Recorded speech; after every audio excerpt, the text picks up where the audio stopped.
Ni wewe tu Shabashi Rikwale ama kuleta yakini haya wababu wa kidimu mzingi. Tuko tena ngicheki kwa kio mwaka ni wetu, hakuna mtu anacheza cheza na kacheza. Shimo nilinganda hapo na ini top shot aguna hapo.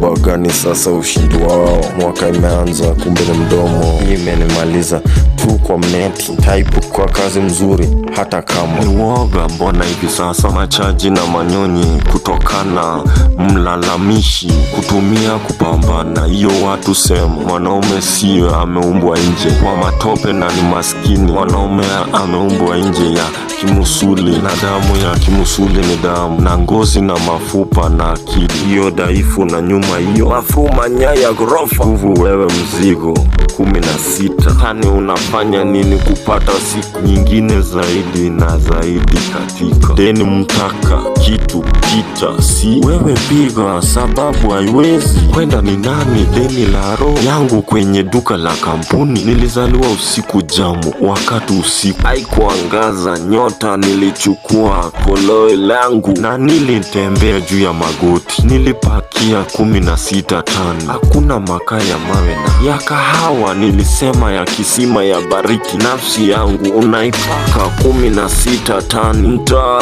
vyema kwa bei mzuri, cheki kwa mgada wa gazeti. Komo mimea nkidungia simama kya nini, nkichoma ndukulu kupanua soko la mambeko. Nkitembea mfumbo mpya kilimo, gavana warazi wanachukia. Mahari mkuu taifa leo kibre tipso kwa mahari raha furaha weze mti wa mgongo maendeleo. Rende tabu na nani kemba sugu jina kicheka wao. So moja usema mapenzi ni do sare vilivyo madamu ya sifa zake.